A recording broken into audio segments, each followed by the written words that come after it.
dalam doa.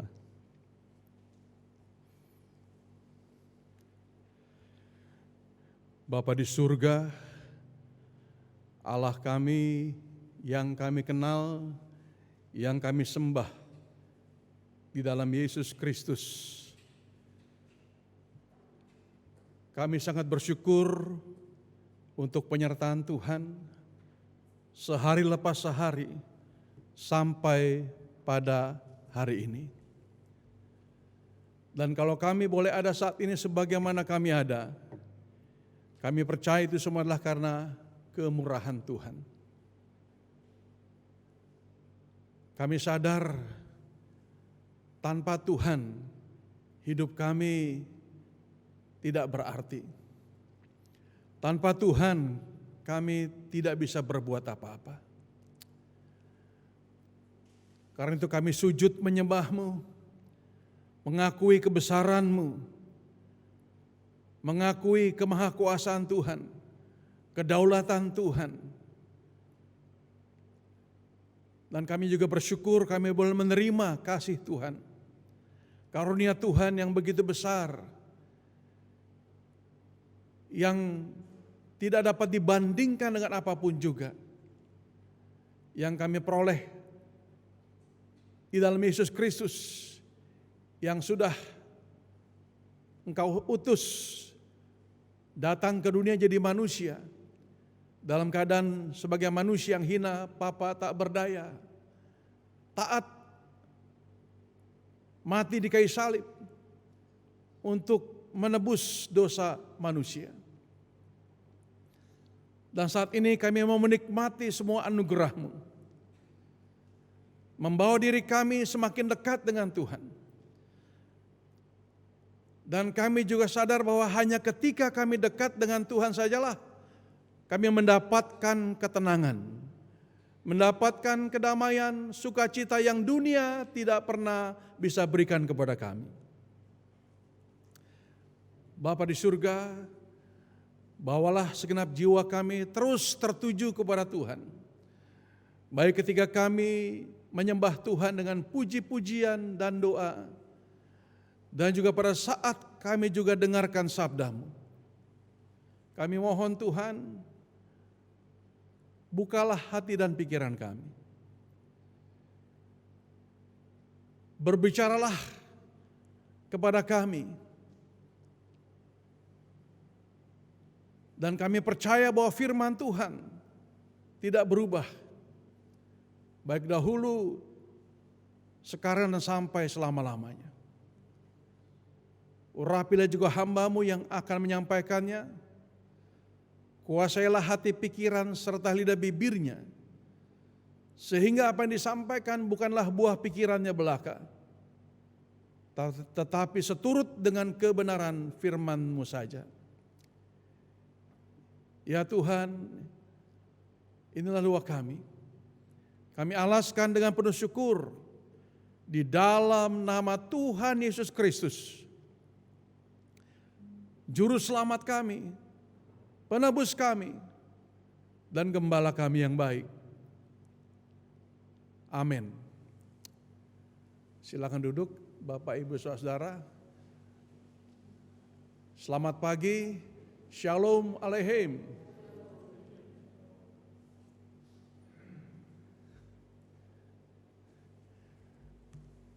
Senang sekali bisa menyampaikan firman Tuhan penuh dengan orang di sini. Selama pandemi yang kita sudah lewati, setiap kali saya khotbah di sini, cuma di depan saya ada Pak Randy, ada beberapa penata layan, yang ada kalanya juga, ya waktu saya pandang ke kiri ke kanan kosong, nggak ada yang bisa saya tatap. Sekarang saya bisa tatap satu persatu, walaupun jumlahnya terbatas. Saya bisa lihat Pak Odang di ujung sana, ya. Saya juga bisa lihat Pak Abraham juga di sana, Pak Tatang, ya, Pak Beben kiri. Puji Tuhan, walaupun pakai masker, saya masih bisa kenalin, ya. Karena memang sudah kita kenal dengan baik. Natal ini pasti memberikan kepada kita suasana yang berbeda. Mungkin makanannya pasti juga berbeda di rumah. Betul ya, ibu-ibu pasti masak nih. Kalau waktu saya di Inggris dulu, ya Natal itu selalu ada kalkun. Nah, di sini mungkin kita nggak makan ayam kalkun, ya kan? Ya, tapi kalau di Inggris itu udah jadi tradisi. Natal itu pasti ada kalkun panggang, ya. Roasted turkey. Wah, itu kesukaan kita memang. Ya. Tapi kalau di Indonesia saya nggak tahu apa ciri khas makanan Natal. Macam-macam tentu saja. Ya. Ya. Dan karena suasana Natal kemarin, saya juga pikir, saya ajak istri saya nggak usah masak lah, ya kan, kita makan. Mau makan di mall, kayaknya nggak ada pandemi itu kemarin. Semua restoran, mulai dari yang namanya itu mie Gajah Mada, sampai restoran Jepang, apapun juga semuanya ngantri. Waktu saya mau masuk restoran yang Jepang itu, saya tanya, bagaimana Pak? Pak, masih ada 15 antrian Pak. Berapa lama Pak? Nggak tahu Pak, sekarang nggak ada batas dalam waktunya.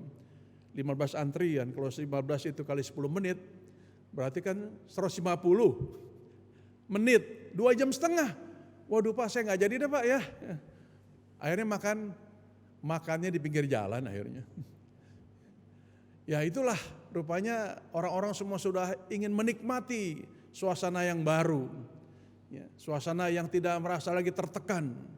Ya, bisa menikmati seperti dulu. Tentu saja ya tidak mudah untuk bisa menikmati seperti dulu. Ya, makanya disebut itu namanya tuh sekarang itu new normal. Normal baru. Ya. Nah, kita kemana-mana pakai masker, ya, cuci tangan, ya kan. Ya itulah normal baru. Ya. Bisa kita lakukan tapi terbatas semuanya.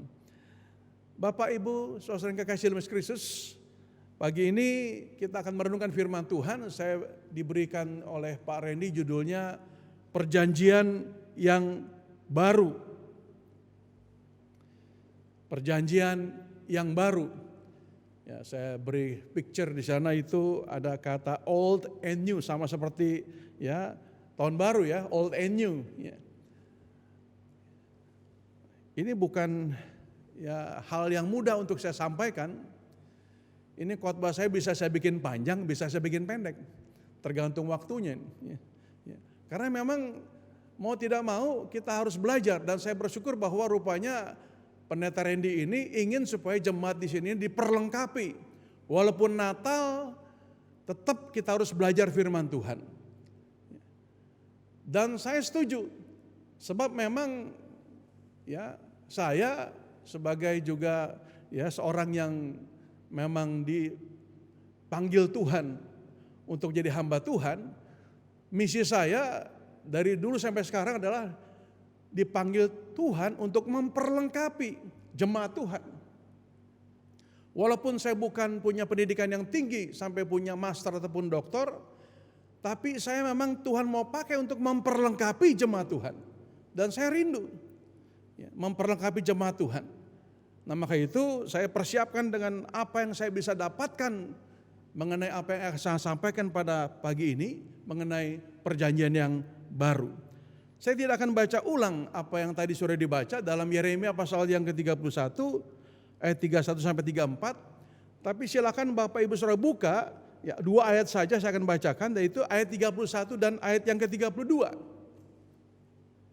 Dan tidak ada di monitor juga karena saya minta juga Bapak Ibu Saudara juga buka Alkitabnya ya. Kita akan lihat lagi sama-sama ya ayat 31 dan 32. Ketahuilah hari-harinya akan datang, firman Tuhan, ketika aku akan membuat sebuah perjanjian baru dengan keturunan Israel dan keturunan Yehuda. Tidak seperti perjanjian yang aku buat dengan nenek moyang mereka pada hari aku mengambil mereka dengan tangan untuk membawa mereka keluar dari negeri Mesir. perjanjianku yang mereka langgar, meskipun aku adalah suami bagi mereka, firman Tuhan. Saya akan mengajak Bapak Ibu Saudara juga untuk mengerti apa itu kata perjanjian menurut Alkitab.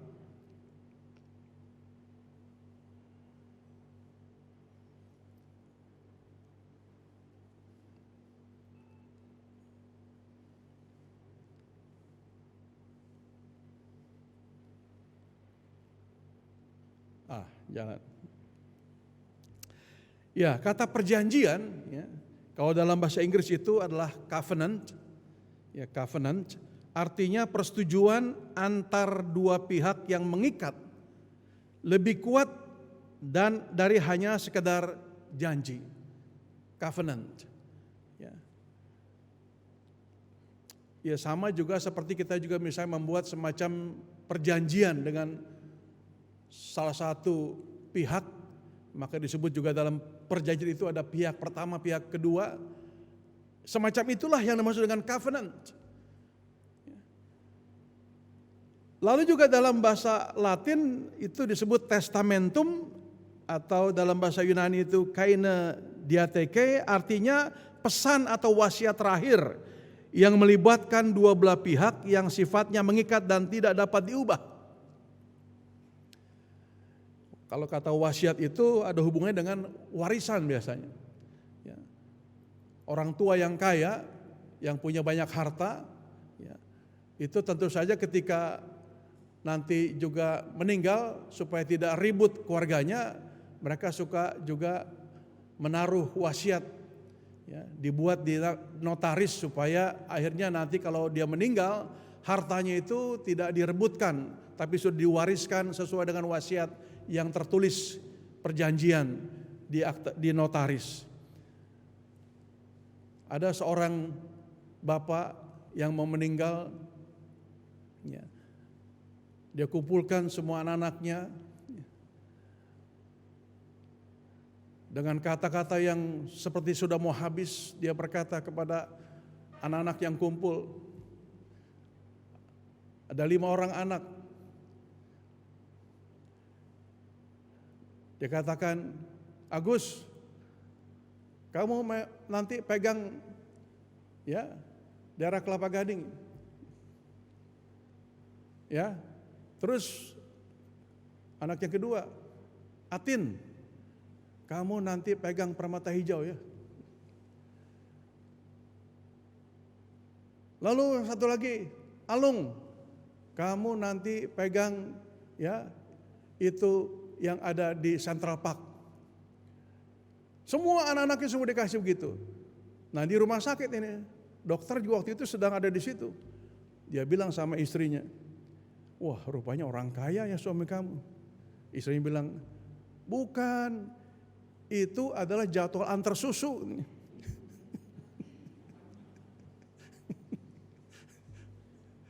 Warisan. Nah, saudara Bapak yang dikasih Tuhan, nah, yang berikutnya adalah,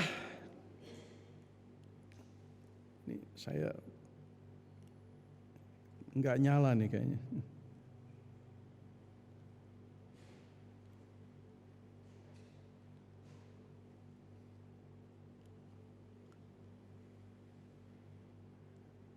Nggak jalan ya. Nah, makna kata perjanjian baru, ya, atau dalam bahasa Latinnya itu Novum Testamentum, adalah perjanjian tertulis yang merupakan wujud persetujuan kesepakatan yang baru antara Allah dan manusia melalui Kristus. Jadi perjanjian baru adalah kesepakatan baru, yang lama itu tidak dihapuskan, cuma diperbaharui, dan juga isinya semuanya ditambahkan, diperbaharui. Itu ibaratnya saya, misalnya kita kan punya sinode nih, sinode GKRI. Habis sidang sinode itu ada keputusan sinode, ada badan pengurus yang baru. Nah, akta notaris yang lama itu tidak dirubah. Tapi dengan kita mendaftarkan ke notaris supaya buat akta baru, maka akhirnya isinya pun semuanya ditambahkan di situ, pengurus yang baru dan juga mungkin keputusan-keputusan itu semua yang baru. Nah, itu kira-kira seperti itulah kalau kita mau mengartikan mengenai perjanjian baru, Novum Testamentum, ya. Dan isinya, sekarang isinya bisa jalan mudah-mudahan. Mungkin kagak jalan atau mungkin oke, dibantu saja ya. Isi perjanjian baru adalah pernyataan rahasia janji Allah yang baru yang diwujudkan dalam catatan tentang kata-kata atau pengajaran Yesus kepada para pengikutnya. Nah, ini yang penting isinya. Isinya adalah semua tentang kata-kata atau pengajaran Yesus Kristus kepada para pengikutnya. Tetapi juga jangan salah mengerti. Sebab banyak orang seberang yang seolah-olah itu memberikan arti Yesus itu seperti nabi menurunkan Injil. Ya. Sama seperti nabi-nabi Musa menurunkan Taurat, kemudian ya Yesus menurunkan Injil, lalu kemudian Nabi Muhammad menurunkan Quran. Oh, bukan begitu maksudnya. Saya nggak bisa jalan ini.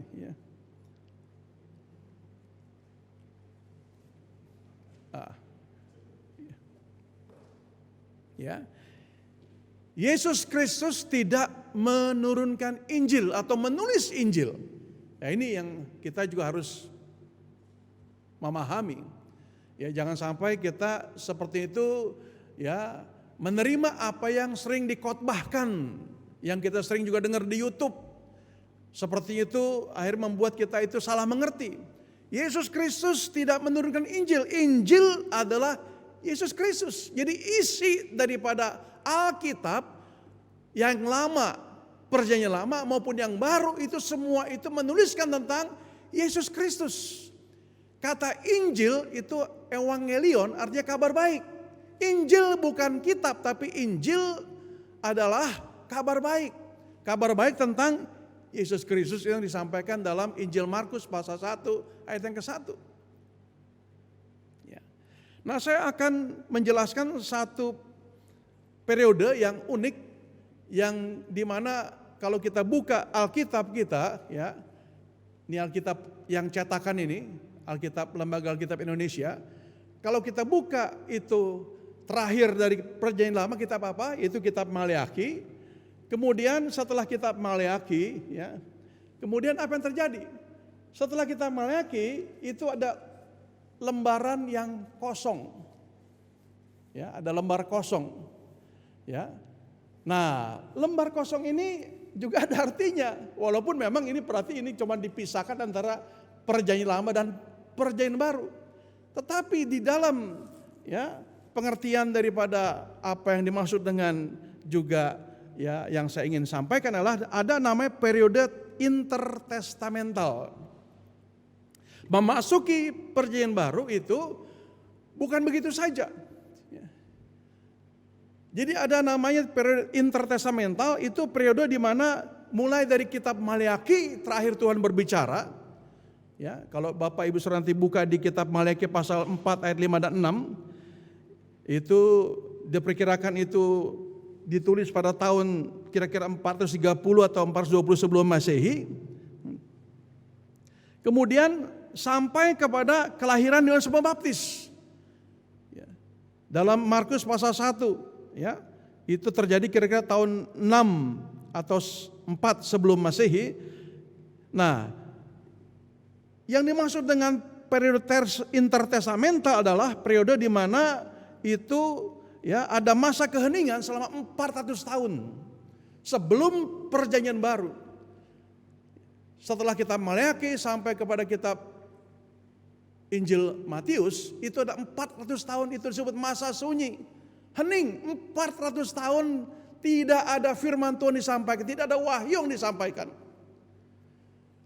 Tidak ada malaikat Tuhan berbicara kepada juga bangsa Israel ataupun juga kepada nabi-nabi.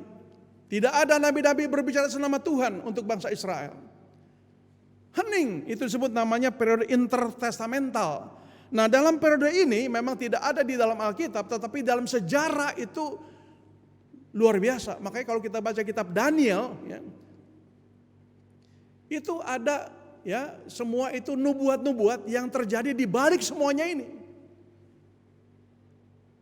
Nah, apa yang terjadi?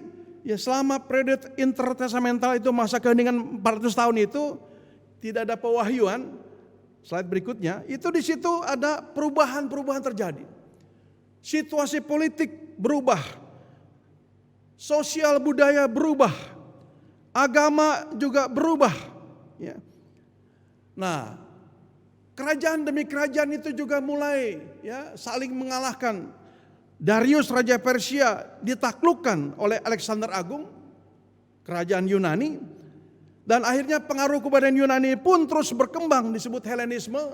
Sehingga sampai juga akhirnya juga Alkitab dalam bahasa Ibrani itu pun diterjemahkan ke dalam bahasa Yunani yang namanya Septuaginta. Ini semua tidak di Alkitab, tidak ada. Tapi dalam sejarah semuanya ada ini. 400 tahun itu masa persiapan Tuhan sebelum Yesus lahir. Sampai kepada juga lahirnya datang seorang kaisar namanya Kaisar Agustus, itu dalam kerajaan Romawi yang memerintah saat itu, yang membuat juga Romawi bersatu, Pax Romana. Romawi dalam keadaan damai. Dan juga kemudian juga ya keagamaan Israel pun nanti itu sudah dikuasai oleh kelompok yaitu Saduki dan Farisi. Ya. Dan ada suasana di mana juga penjajahan yang berlangsung begitu lama membuat orang-orang Israel itu haus akan Mesias yang memang dijanjikan hadir. Nah, itulah 400 tahun yang terjadi dalam masa keheningan di balik layar. Jadi saya bisa sampaikan misalnya begini, ya. Jadi kalau kita ini buka Alkitab, ya, ini perjanjian lama, ya, mulai terakhir kitab Maleakhi, begitu kita masuk dalam perjanjian baru, itu seperti semua sudah siap, dipersiapkan. Masalah bahasanya, di mana bahasa Yunani menjadi bahasa dunia waktu itu, semua orang pakai bahasa Yunani, dan juga Alkitab sudah diterjemahkan dalam bahasa Yunani, Septuaginta, dan juga ya keadaan waktu itu sudah betul-betul yang mendukung untuk juga akhirnya semua orang bisa menikmati kebersamaan, ada persatuan di Roma, ya, dan juga ada kehausan orang-orang Israel untuk kedatangan Mesias. Nah, itulah 400 tahun atau disebut juga masa periode intertestamental. Maka pada waktu Galatia pasal 4 ayat 4, slide berikutnya, akan tetapi ketika hari penggenapan tiba, maka itu ketika kita buka perjanjian baru, seperti semua itu baru, ya, betul-betul baru, ya. Alkitabnya sudah pakai bahasa Yunani, keadaannya aman damai, dan ada kehausan orang Yahudi untuk kedatangan Mesias. Itulah persiapan yang saya katakan, makanya slide berikutnya. Jadi selama 400 tahun itu Tuhan bekerja di belakang layar. Enggak kedengaran, hening, tapi dia bekerja di belakang layar, tapi Tuhan juga yang menggerakkan semua adegan yang ada di depan. Tuhan berdaulat. Contoh, ya. Kita tahu bahwa Yesus lahir di kota apa? Bethlehem. Yusuf dan Maria itu berasal dari mana? Nazaret. Nah, kenapa Yesus bisa lahir di Bethlehem? Waktu Yusuf itu sudah menerima Maria sebagai istrinya, walaupun dikatakan tidak bersetubuh sebagai suami istri karena dia tahu bahwa kandungan Maria itu dari Roh Kudus. Luar biasa ini pengorbanan dari seorang pria bernama Yusuf. Ketika Maria sudah waktunya mau bersalin, sudah dikatakan hamil tua. Kenapa bisa lahir di Bethlehem nih, Nazaret? Apakah Yusuf bilang begini, Mar, yuk kita jalan-jalan yuk ke Bethlehem. Kira-kira apa dia ngomong begitu? Sup, ngapain Bethlehem ini? Saya udah hamil tua, 160 km. Kan gak naik mobil itu kan. 160 km itu kira-kira perjalanan sekitar 2 minggu. Jalan kaki. Tapi oleh karena apa? Mereka bisa pindah ke Bethlehem. Karena Kaisar Agustus, kedaulatan Tuhan memakai situasi politik. Kaisar Agustus memberitakan supaya semua orang disensus, didata kembali. Dan setiap orang harus kembali ke tempat kelahirannya. Mau gak mau Yusuf sama Maria ini harus pergi ke kampung halamannya Bethlehem. Karena dipaksa oleh Kaisar. Bukan karena mau jalan-jalan ke Bethlehem. Kita lihat di sini ya bagaimana Tuhan bisa ya mengendalikan situasi politik, sosial, ekonomi supaya apa yang Tuhan kehendaki semua terjadi. Tuhan bekerja dalam segala sesuatu. Tuhan berdaulat. Maka itu 400 tahun seperti Tuhan bekerja di belakang layar. Tapi sebetulnya apa yang di depan semua itu dikendalikan oleh Tuhan. Nah sekarang kita akan lanjut kepada apa sih perbedaan antara perjanjian lama dengan perjanjian baru. Yang pertama dari bahasanya, ya, perjanjian lama itu bahasa aslinya, ya, teks aslinya itu adalah bahasa Ibrani. Juga bukan cuma Ibrani, ada bahasa Suryani, ada bahasa Aram juga di situ. Jadi ada 3 bahasa sebetulnya di dalam juga kitab dalam perjanjian lama. Lalu bedanya dengan perjanjian baru itu adalah dipakai bahasa Yunani. Nah kenapa kita orang Kristen tidak pakai teks aslinya, pakai bahasa Ibrani dan bahasa Yunani? Ya maksudnya adalah supaya kita itu mudah mengertinya. Sebab yang penting buat kita adalah mengerti firman Tuhan, bukan mengerti bahasanya. Untuk belajar bahasa Ibrani dan Yunani, supaya kita bisa ngerti artinya, baca dan artinya, wah mungkin 7 tahun kali. Ya ada yang belajar 7 tahun untuk bisa ngerti. Di sekolah teologi cuma dikasih aja pengajaran bahasa Yunani, bahasa Ibrani, tapi nggak ada yang bisa pakai bahasa Ibrani dan Yunani. Cuma kalau mau tahu artinya, ya kita buka kamus. Nggak ada yang langsung bisa ngerti semuanya, ya kan? Ya. Hanya pendahuluan, hanya introduksi untuk kita ngerti bahasa asli Alkitab. Ya. Dan kalau saudara juga mau belajar bahasa Yunani atau bahasa Ibrani, ya bisa. Sekarang ada Alkitab bahasa Ibrani, bahasa Indonesia, bahasa Yunani, bahasa Indonesia, ada itu. Harganya kalau nggak salah 85.000 cetakannya. Ya, kalau mau beli ya buat ya pegangan aja, ya kan. Kalau misalnya ada orang tanya, apakah Alkitab ada bahasa aslinya? Oh ada, ini bahasa aslinya. Ya, ada bahasa aslinya. Itu naskah daripada perjanjian lama itu puluhan. Ya, mulai dari naskah Laut Mati, Qumran, ya, sampai kepada Tanak, ya, itu semua ada semuanya, tersimpan ada semuanya, utuh teks-teks asli itu semuanya. Dan yang luar biasa lagi juga manuskrip daripada itu bahasa Yunani, Alkitab bahasa Yunani itu puluhan ribu. Bayangin, tulisan-tulisan manuskrip itu yang dipakai itu, yang autografnya mungkin cuma ada beberapa, tapi yang manuskrip itu puluhan ribu. Jadi ada, jadi makanya kita nggak usah kalau ada orang misalnya ya katakan, oh Injil itu bahasa Indonesia, ya bukan asli. Ada bahasa aslinya. Kita tidak perlu belajar bahasa Yunani atau bahasa Ibrani, yang penting kita ngerti isinya. Tujuan Alkitab adalah supaya kita itu mengerti maksud Tuhan, hatinya Tuhan, rencana Tuhan buat manusia. Bukan cuma hanya tahu bahasanya ataupun juga bisa baca. Nah Bapak Ibu Saudara, yang pertama, yang kedua adalah tempat di mana hukum diletakkan itu juga berbeda antara perjanjian lama dengan perjanjian baru. Kalau yang lama itu ya ditulis di mana? Di atas batu. Ya. Kalau yang baru itu tulis dalam hati. Nah, saya akan bacakan dalam 2 Korintus pasal 3 dan 6, tidak ada di monitor. Silakan Bapak Ibu Saudara baca Alkitab atau buka Alkitab, 2 Korintus pasal 3 ayat 3 dan ayat 6. 2 Korintus pasal 3. Kamu menunjukkan bahwa kamu adalah surat Kristus yang dilayani oleh kami.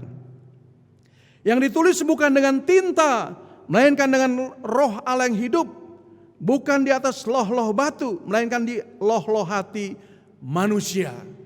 Ya. Lalu ayat berikutnya, ayat 6. Ialah membuat kamu juga sanggup menjadi pelayan-pelayan dari suatu perjanjian baru yang tidak terdiri dari hukum yang tertulis tetapi dari roh. Sebab hukum yang tertulis mematikan tetapi roh menghidupkan. Nah, itulah beda antara ya hukum yang ditulis di atas batu dan hukum yang ditulis di dalam hati manusia. Yang satu hukumnya itu membawa hanya kematian, tetapi yang kedua itu adalah yang menghidupkan. Nah, itu bedanya. Ya, seorang mau pilih hidup dalam perjanjian yang baru atau dalam perjanjian yang lama. Dan yang kedua, yang berikutnya lagi, yang ketiga adalah antara juga perjanjian lama dan perjanjian baru itu mengenai hubungan. Dalam perjanjian lama itu hubungan dengan Tuhan terbatas. Ya, terbatas sekali. Ada kemah pertemuan atau disebut bait Allah juga, setelah itu namanya itu ada tempat disebut dalam kemah itu ruang ya kudus dan ruang maha kudus. Dan bisa masuk ke dalam kemah pertemuan hanya imam-imam. Yang masuk ke dalam ruang maha kudus hanya imam besar, itu pun setahun sekali. Itu membuat juga ada keterbatasan. Orang semua hanya masuk ke dalam kemah itu atau bait Allah hanya di pelataran saja semuanya. Tidak ada yang masuk ke dalam bait Allah. Nah, ruang maha kudus itu dengan ruang kudus itu dibatasi dengan satu tirai. Ya. Di mana pada waktu Yesus itu juga mati di kayu salib, ketika ada gempa bumi dikatakan ya, maka tirai bait Allah itu terbelah dua dari atas ke bawah. Ya. Nah, itulah masuk perjanjian baru, di mana tidak ada lagi batas antara manusia dengan Tuhan, sebab yang jadi pengantaranya adalah Yesus Kristus sebagai imam besar agung. Dia sebagai tabir yang sudah membuka jalan buat kita supaya kita bisa datang kepada Allah Bapa. Tidak ada lagi ruang maha kudus. Yang ada adalah di mana kita bisa menikmati ya persekutuan dengan Tuhan. Saya baca dalam Ibrani pasal 9 ayat 8 ya. Ada di situ ya tulisan daripada ayat-ayatnya, tapi saya tidak tampilkan di monitor ayat-ayatnya. Silakan dibuka Alkitab saudara. Ibrani 9 ayat 8, dengan ini Roh Kudus menyatakan bahwa jalan ke tempat yang kudus itu belum terbuka. Nah, ini adalah masa perjanjian lama. Selama kemah yang pertama itu masih ada. Jadi belum terbuka, terbatas hubungan antara manusia dengan Allah. Lalu Ibrani pasal 10 ayat 19 dan 20. Jadi saudara, oleh darah Yesus kita sekarang penuh keberanian dapat masuk ke dalam tempat kudus. Karena ia telah membuka jalan yang baru dan yang hidup bagi kita melalui tabir, yaitu dirinya sendiri. Perjanjian baru itu memberikan kepada kita anugerah yang luar biasa. Hubungan dengan Allah yang terbatas kemudian tiba-tiba berubah 180 derajat. Semua orang bisa berhubungan dengan Allah melalui Yesus Kristus. Itulah perjanjian baru mengenai hubungan dengan Tuhan. Lalu yang berikutnya juga mengenai pengampunan dosa. Dalam perjanjian lama, semua orang yang mau mendapatkan pengampunan dosa itu harus mempersembahkan kambing domba ataupun lembu untuk kemudian disembelih oleh imam, kemudian dibakar sebagai korban penebusan dosa.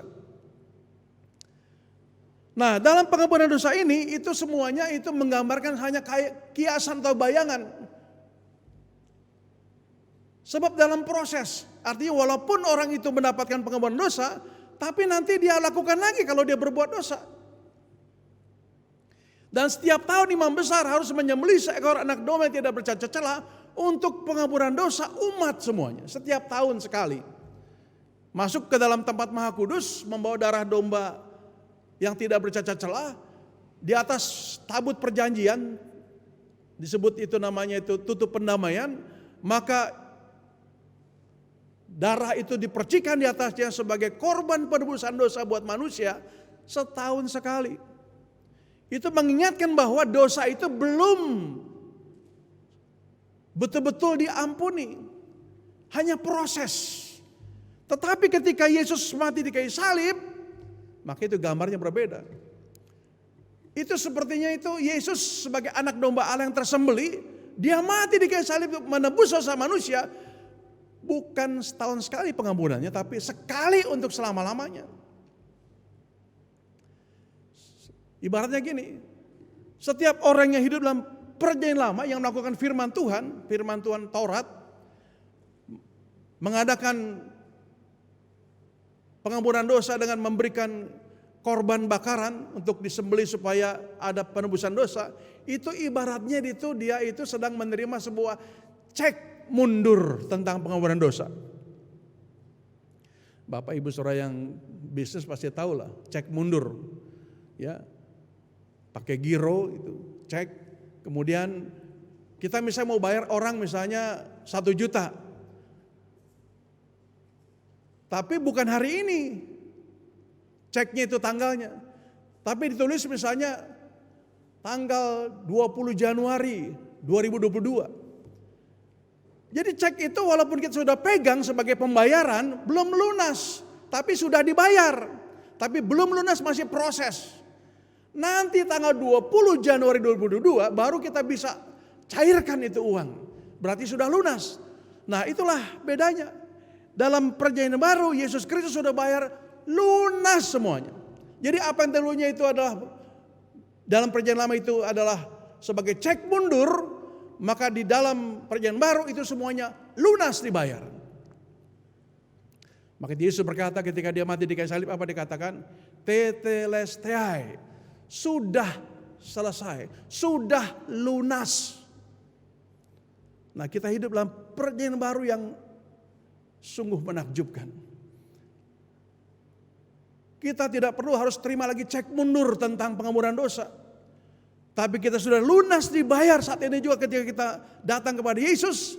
Kita terima dia sebagai Tuhan dan Juru Selamat kita pribadi. Maka darah Yesus menyucikan dosa kita.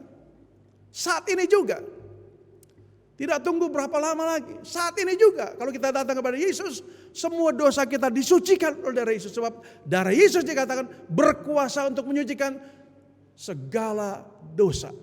Nah, ini kata segala itu juga ya merupakan hal yang membuat kita bersyukur. Bukan satu macam dosa, segala macam dosa. Inilah anugerah perjanjian baru. Kita hidup dalam perjanjian baru, kita hidup menikmati semua anugerah Tuhan begitu luar biasa. Hubungan tidak terbatas. Kita bisa datang kepada Tuhan 24 jam satu hari.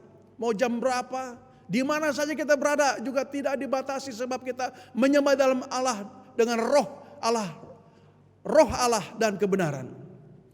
Nah, itulah zaman perjanjian baru. Zaman perjanjian lama, orang Samaria membuat bait Allah di Gerizim. Lalu kemudian orang Israel membuat juga bait Allah, ya, yang sekarang ini tempatnya itu sekarang itu masih ada temboknya, tembok ratapan itu. Ya. Tapi firman Tuhan katakan, Yesus berkata, kamu tidak lagi menyembah Allah seperti itu.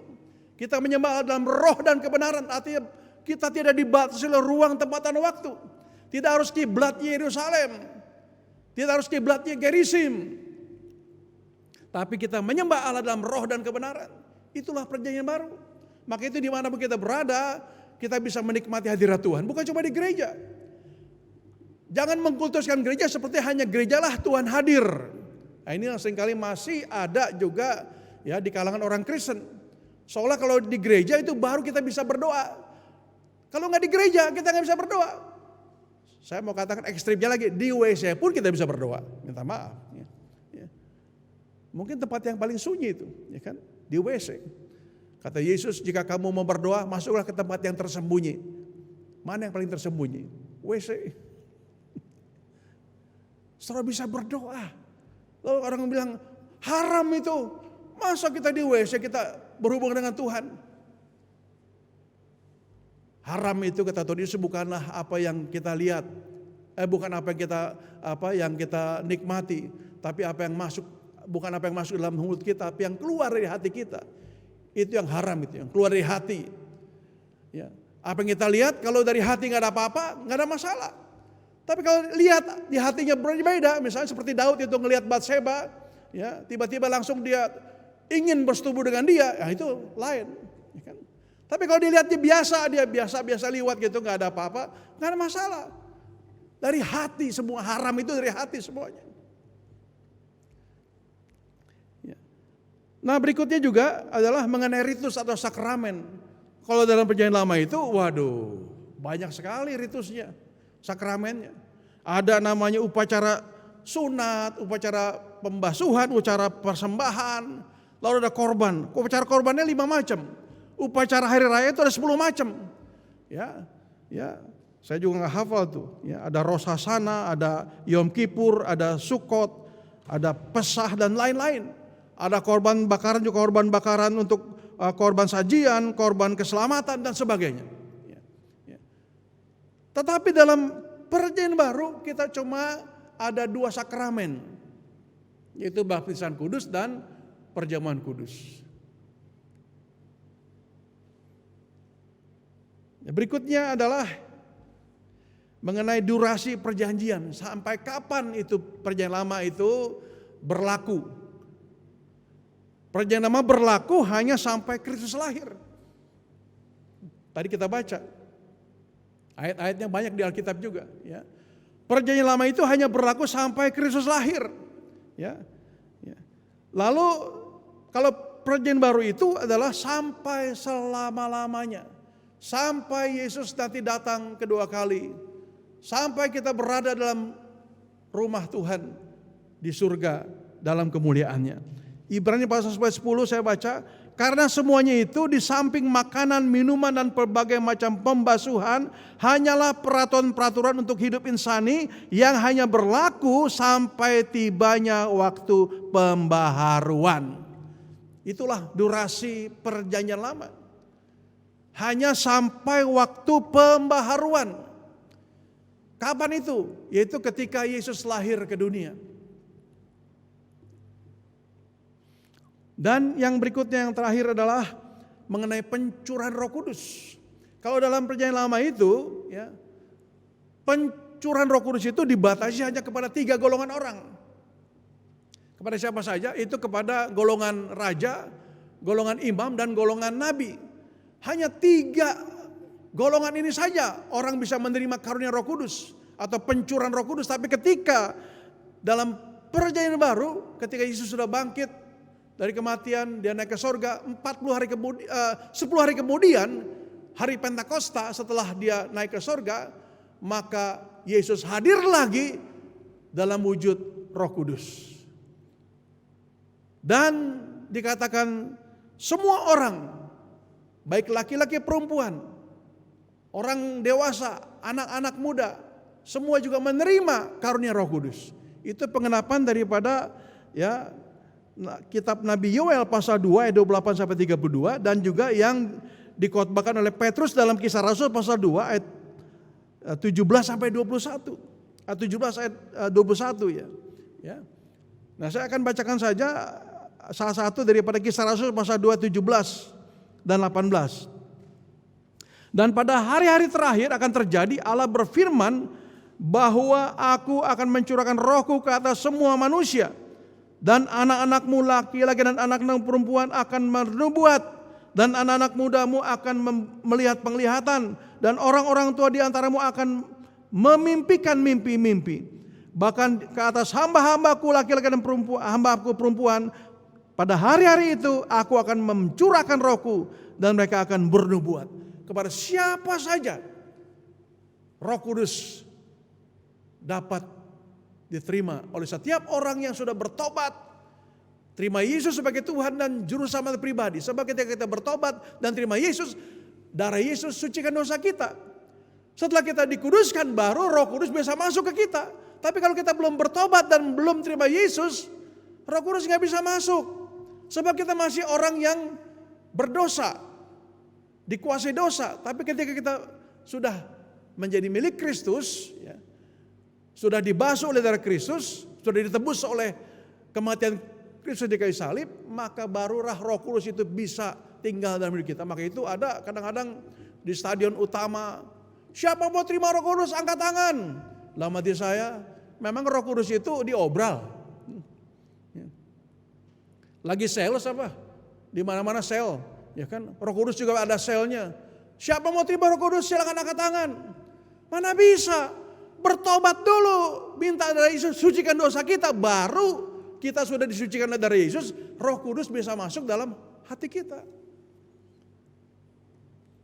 Masa yang kudus bisa bersatu dengan yang tidak kudus? Tidak mungkin. Tidak mungkin. Gelap tidak bisa bersama terang. Selalu itu berpisah. Tapi kalau kita sudah disucikan oleh darah Kristus, maka baru Roh Kudus itu bisa tinggal dalam hati kita. Nah, bedanya dalam perjanjian baru, semua orang bisa menerima. Perjanjian lama hanya nabi, imam, raja yang bisa diurapi oleh Roh Kudus. Nah, pertanyaannya adalah sekarang perjanjian baru untuk siapa? Slide berikutnya. Untuk siapa sih perjanjian baru? Kita baca ulang dalam Yeremia 31:31. Ketahuilah hari-harinya akan datang firman Tuhan ketika aku akan membuat sebuah perjanjian baru dengan keturunan Israel dan keturunan Yehuda. Kalau dari ayat ini, perjanjian baru itu sepertinya hanya untuk orang Israel dan orang Yehuda. Dan kita bukan orang Israel dan kita bukan orang Yehuda. Lalu apakah kita bisa menerima perjanjian ini? Jawabannya adalah Galatia pasal 3 ayat 7-9. Silakan dibuka Alkitabnya. Galatia 3 7-9 saya baca. Dan pasal 3 ayat 28 dan 29. Karena itu ketahuilah bahwa orang-orang yang berimanlah yang disebut anak-anak Abraham. Perhatikan ya. Kitab suci yang telah mengetahui sebelumnya bahwa Allah akan membenarkan orang-orang bukan Yahudi karena iman, telah lebih dulu memberitakan Injil kepada Abraham dengan berkata, semua bangsa akan diberkati melalui kamu, melalui Abraham. Jadi mereka yang beriman akan diberkati bersama-sama Abraham, orang yang percaya itu. Jadi kita semua orang-orang yang percaya Yesus Kristus disebut juga keturunan Abraham. Orang Israel rohani. Galatia pasal 3, 28, 29. Tidak ada lagi orang Yahudi atau orang Yunani, budak atau orang merdeka, laki-laki atau perempuan, karena kamu semua satu dalam Yesus Kristus. Jika kamu adalah milik Kristus, kamu adalah keturunan-keturunan Abraham dan ahli-ahli waris sesuai dengan perjanjian. Jadi jelas jawabannya di Alkitab sudah ada. Jadi ya, siapakah yang boleh menerima perjanjian ini? Yaitu semua orang yang sudah jadi milik Kristus.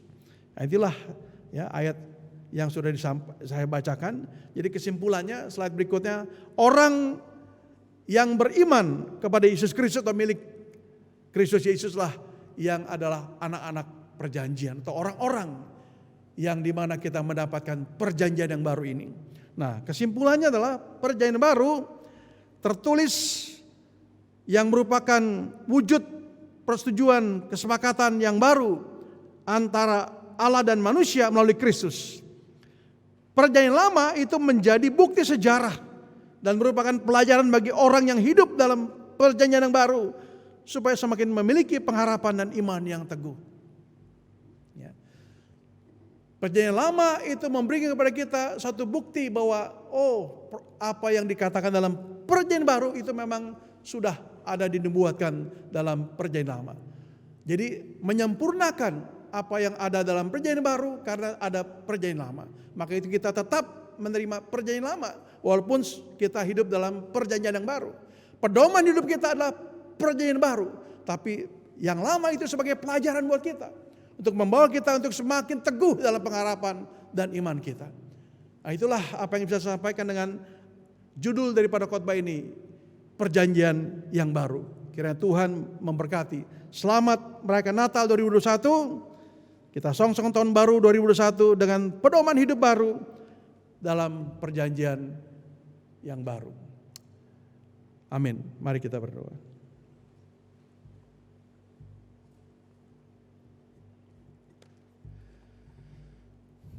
Bapa di surga, kami bersyukur kami hidup dalam zaman anugerah. Terima kasih Tuhan untuk kasih Tuhan begitu besar. Kami dahulu orang-orang yang hidup dalam kegelapan, yang bukan anak-anak perjanjian, yang tidak punya hak untuk menerima anugerah Tuhan. Tapi oleh karena kasih Tuhan yang begitu besar, yang sudah Tuhan janjikan melalui Abraham, bahwa semua bangsa di bumi akan diberkati. Ya Tuhan, kami sungguh diberkati, karena kami sudah mendapatkan apa yang Tuhan janjikan dalam perjanjian yang baru, di mana kami hidup di dalamnya, dan kami terus berpedoman di dalamnya, dan kami ingin terus menikmati semua apa yang Tuhan janjikan. Dan kami akan ingat semua apa yang Tuhan sudah lakukan juga di dalam perjanjian lama. Sehingga juga akhirnya kami bisa mengalami apa yang Tuhan janjikan dalam perjanjian yang baru. Bapa di surga, terus berberkati kami semua Tuhan, supaya semakin hari kami semakin diperlengkapi. Di tengah-tengah keadaan yang terus berubah-ubah dengan cepat. Pikiran-pikiran manusia pun berubah-ubah. Perasaan manusia berubah-ubah.